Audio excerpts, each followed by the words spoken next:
السلام عليكم ورحمة الله وبركاته.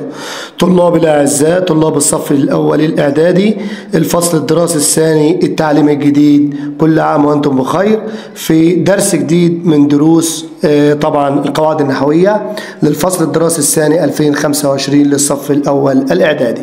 اللهم صل على سيدنا محمد صلى الله عليه وسلم. ربنا افتح بيننا وبين قومنا بالحق وأنت خير الفاتحين. اللهم ارزقنا الحكمة وفصل الخطاب. بسم الله بسم الله بسم الله.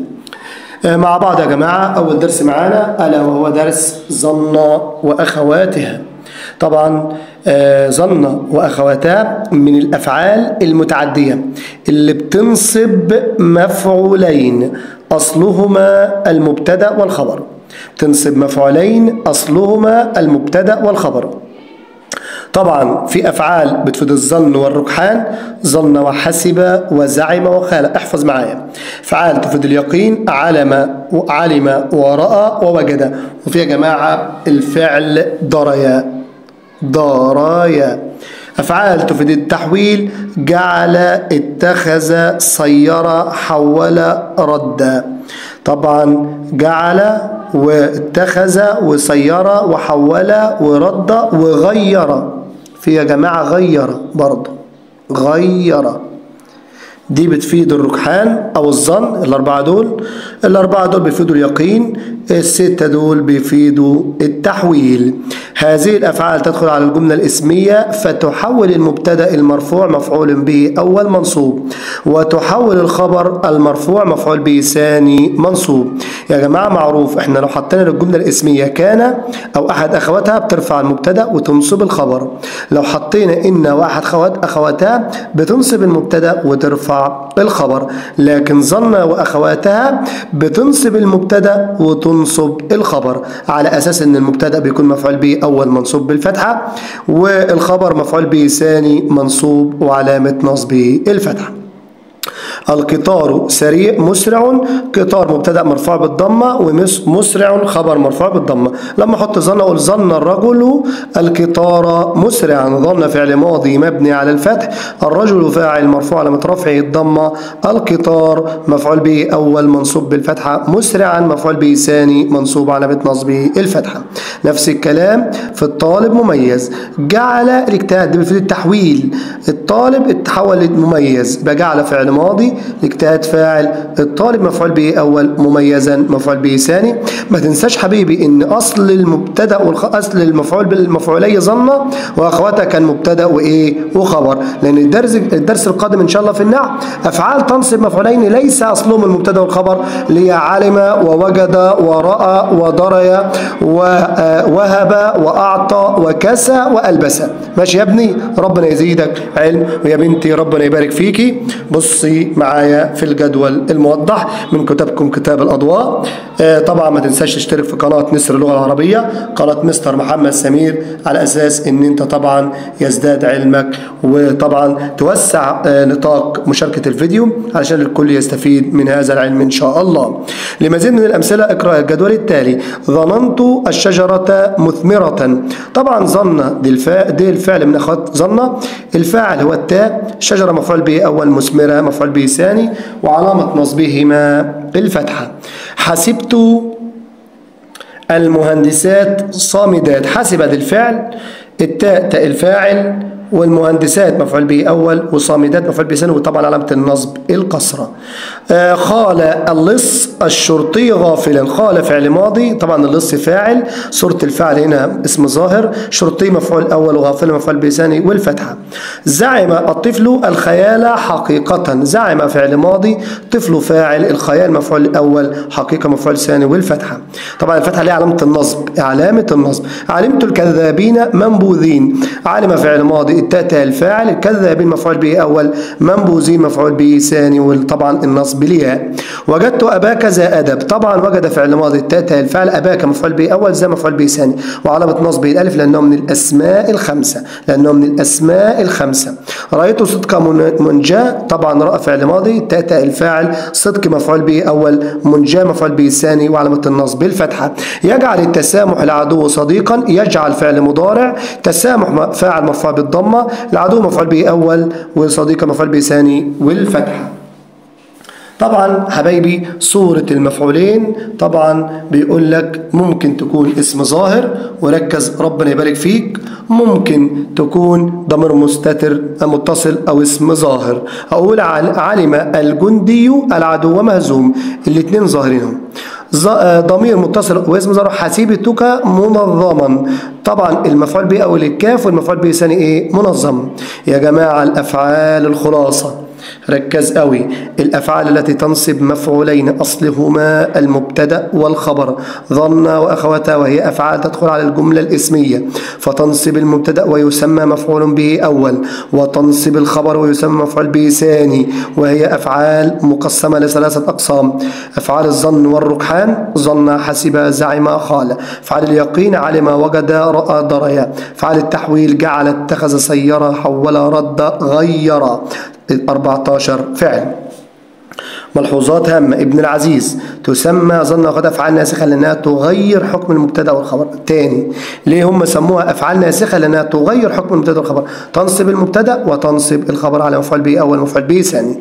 قد يتصل بظن وقد الفاعل والمفعول به الأول في صورة ضميرين معا، أقول حسبتكما متشائمان، حسب فعل ماضي، التاء ضمير مبني في محل رفع فاعل، الكاف مفعول به أول، متشائما مفعول به ثاني، يبقى الفاعل التاء والمفعول الأول الكاف والمفعول به الثاني متشائما.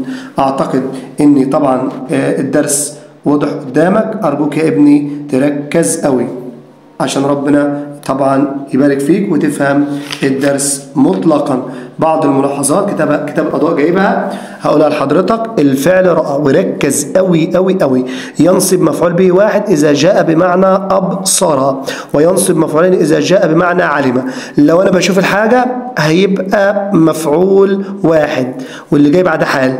لو طبعا بمعنى علم هتبقى مفعولين ما بشوفهاش. أو رأى الطفل عصفورا، الطفل بيشوف العصفور، يبقى خلاص الفعل رأى بينصب مفعول واحد لأن الرؤية بصرية. أما لو كان رأى بمعنى علم، رأى الرجل الصدق منجيا، ما بيشوفش الصدق، يبقى معنى علم الرجل الصدق منجيا، يبقى إذن صدق مفعول به أول ومنجيا مفعول به ثاني. الفعل حسب لو بمعنى عد ينصب مفعولا واحدا، أما الفعل حسب بمعنى ظن ينصب مفعولين. حسب المعلم عدد الطلاب الغائبين، بنا بمعنى عد يبقى مفعول واحد.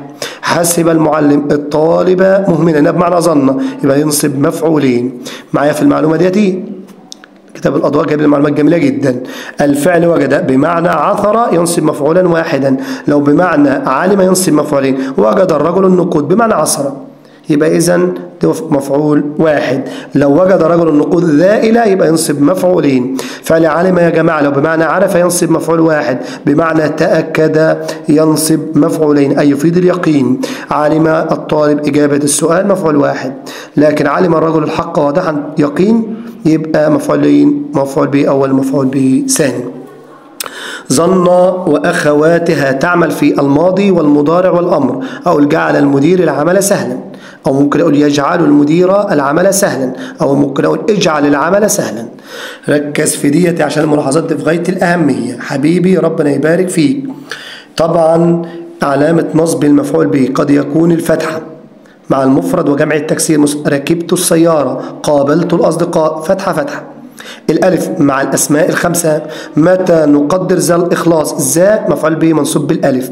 الياء لو جمع مذكر سالم، عاقب أو مثنى، المعلم المقصرين، وكافأ الملتزمين منصوب بالياء. القصر لو كان جمع مؤنث سالم، احترم الطلاب، المعلم احترم الطلاب، المعلمات معلمات مفعول به منصوب بالكسرة لأنه مفعول به منصوب بالكسرة لأنه جمع مؤنث سالم. هناك خطأ يقع في بعض الطلاب وهو إعراب المفعول به الثاني حال، ظن الصبور ضعيف، ظن الناس ضعيفا هنا مفعول به ثاني يا جماعة. خلاص لاحظ الفرق بين رأيت البحر عميقا، طبعا انا بشوف البحر يبقى اذا عميقا حال. رايت التفكير عميقا، انا بشوفش التفكير يبقى عميقا مفعول به ثاني. هنا لو بمعنى بصر يبقى مفعول واحد والثاني حال، لو بمعنى علم يبقى مفعول به اول ومفعول به ثاني. ديتي اهداء من قناة مصر اللغة العربية وأستاذكم مستر محمد سمير. ما تنساش تشارك الفيديو لأوسع نطاق. تعال نشوف تدريبات، وخلي بالك التدريبات مش متجاوبة، فطبعا ركز معايا عشان تقدر تعرف الإجابات وتفهمها وتعرفها. أفعال تنصب مفعولين أصلهما المبتدأ والخبر. حدد الأفعال التي تنصب مفعولين أصلهما المبتدأ والخبر وبين دلالتها في الجمل الآتية. 1. علمت الأطباء ناجحين في مهنتهم. الفعل الذي ينصب مفعولين علم، دلالته يفيد اليقين. حسبت الأسد ضعيفا. حسب تفيد الرجحان أو الظن. رأيت رأى تفيد اليقين. وجدت تفيد اليقين. جعلت تفيد التحويل. ظن تفيد الشك أو اليقين أو الرجحان. بعد كده السؤال الثاني، املأ الفراغات الآتية بظن أو إحدى أخواتها وبفاعل مناسب. الخشب قاربا يبقى حولت، ادي فعل وفاعل. نجاح قريب علمت. ظننت الغش مفيدا، طبعا وجدت الامتحان سهلا. رأيت الاتحاد قوة. علمت الكتاب مفيدا. حسبت الحق واضحا. عرفت السفر نافعا. رأيت العدو قويا. علمت الاجتهاد سبيل النجاح. وجدت القطار سريعا. ركز في اللي بعد كده. أمثلة: حدد المفعولين ثم اذكر علامة إعرابهما في الجمل الآتية. حسبت الجو جميل. الجو مفعول به أول بالفتح، جميلا مفعول به الثاني الفتح. وجد رجل الطريقين مزدحمين. الطريقين منصوب بالياء، ومزدحمين مفعول به ثاني منصوب بالياء. طبيبات مفعول به منصوب بالكسر جمع مؤنث سالم. مخلصات مفعول به منصوب بالكسر جمع مؤنث سالم. العمال منصوب بالفتحه لانه جمع تكسير. متكاسرين منصوب لانه جمع مذكر سالم. ذا منصوب بالالف لانه من الاسماء الخمسه. منصوب بالالف لانه من الاسماء الخمسه. الاسماء الخمسه بتنصب بالالف، ترفع بالواو، تجر بالياء. ملتزما منصوب بالفتحه.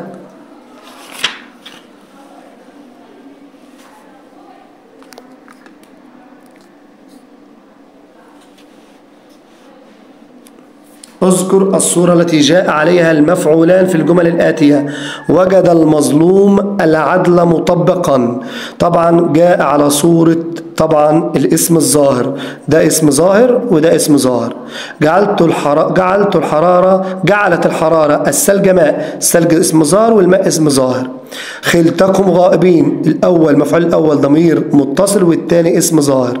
علمتهما الأول مفعول اسم ظاهر والثاني الأول ضمير متصل والثاني اسم ظاهر. بعد كده عزعمنا الأصدقاء متخاذلين. مفعول به أول مفعول به الاثنين أسماء ظاهرة.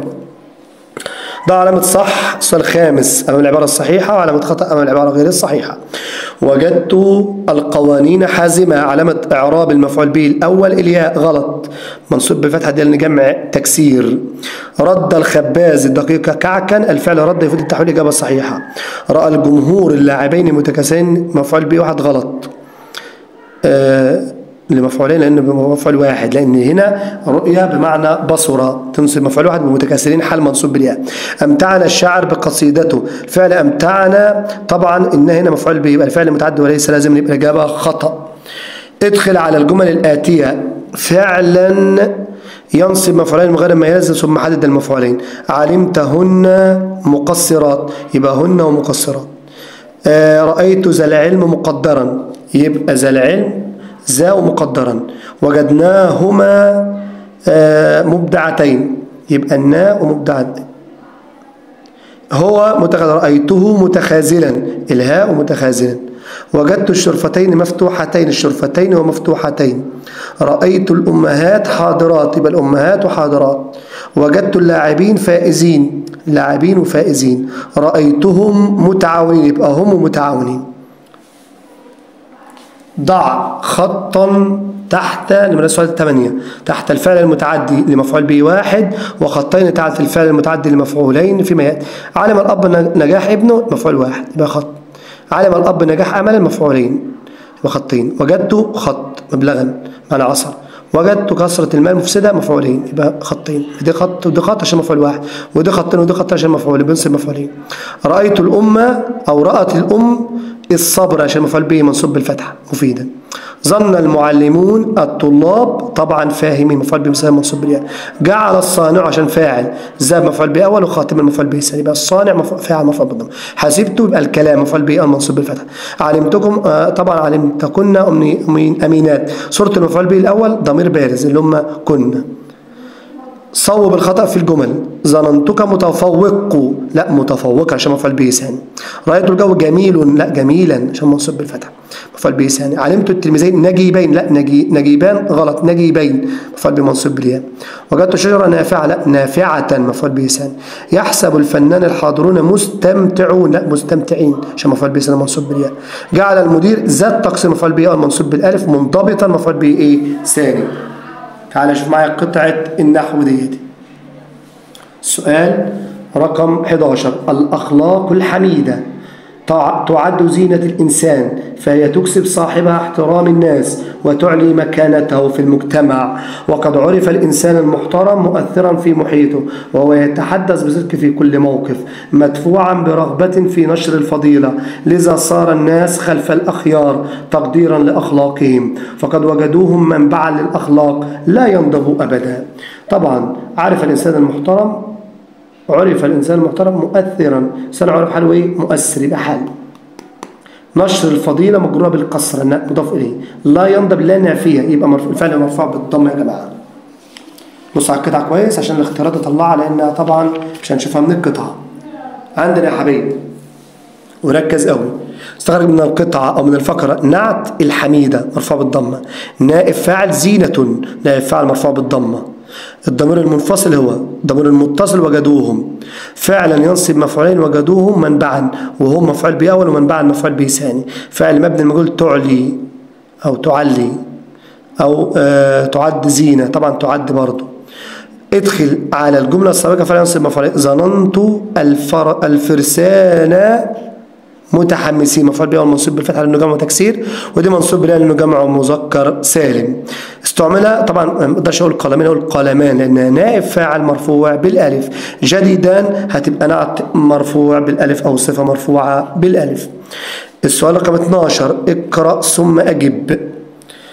الوطن الغالي، الغالي نعت مرفوع بالضمه، هو الملجأ. حبيبي خد من النساء الغرابية اللي بيجي بعد الضمير دايما خبر، الملجأ خبر مرفوع بالضمه. الآمن مضاف إليه، لأبنائه جر ومجرور. فهو يجعل فعل مضارع، إنسان مقدرا قيمته ذلك الحضن الدافئ الذي يحتويه ويغرس فيه نفسه حب العطاء، ودائما يوصف المواطن المخلص بالفداء والتضحية من أجل وطنه، فهو يعمل بجد من أجل تقدمه وفاء له ودفاعا عن مقدراته حتى يظل. طبعا من أجل تقدمه مضاف إلى مجرور بالكسرة. يظل فعل مضارع منصوب بالفتحة لأن حتى طبعا خبر اللي فعل ناسخ يا جماعة، واذكر نوعه. يظن ذلك الوطن، يظل في ذلك الوطن في أرقى مكانه. طبعا في أرقى مكانه خبر شبه جملة في محل نصب خبر ظل. طبعا ده فعل مضارع منصوب بالفتحة اللي بعد حتى ناسخ لأنه من أخوات كان ناسخ. فعل ينصب مفعول يجعل الإنسان مقدر، الإنسان مفعول به أول مقدر مفعول به ثاني. مفعول لأجله وفاء، فعل مبني للمجهول يوصف مبني للمجهول، المواطن نائب فاعل. اتخذ الفارس السيف والرمح سلاحا له مفعول به ثاني. اختار السيارة نظفت، نائب الفاعل ضمير مستتر تقديره ايه؟ هي. ضمير مستتر تقديره هي. طبعا يا جماعة الحاجات دي مهمة جدا جدا جدا. لو بصينا بقى على الأفكار النحوية، الشرطيان ظننتهما غافلين. اجعل الجملة اسمها فعلية، هقول طبعا ظننت الشرطيين غافلين، لأن طبعا هتبقى مفعول به أول منصوب بالياء، وغافلين مفعول به ثاني منصوب بالياء. استبدل بالحرف الناسخ فعل من أخوات ظن ينصب مفعولين. هقول ظننتكم متحابين عشان الكاف مفعول به أول، متحابين مفعول به ثاني. طبعا استبدل بالفعل الناسخ فعل مناسب يصل مفعولين، صار الموظفون متعاونين. هقول علمت الموظفين عشان يبقى مفعول به أول منصوب بالياء، متعاونين مفعول به ثاني منصوبا بالياء. فرق في المعنى بين الفعلين. رد الولد باب يعني أغلق بينصب مفعول واحد. رد الولد هنا بمعنى التحويل، حول الورقة طائرة يبقى بينصب مفعولين. دي بمعنى أغلق الباب، دي بمعنى حول أو جعل حول. أشوفكم على خير أبنائي الأعزاء، أرجو أن أكون قد فدتكم من هذا الفيديو. وسع الفيديو وانشره طبعا لأجل العلم ولأجل الخير. أشوفكم دايما بخير، وصلى اللهم على سيدنا محمد وعلى آله وصحبه وسلم، والحمد لله رب العالمين.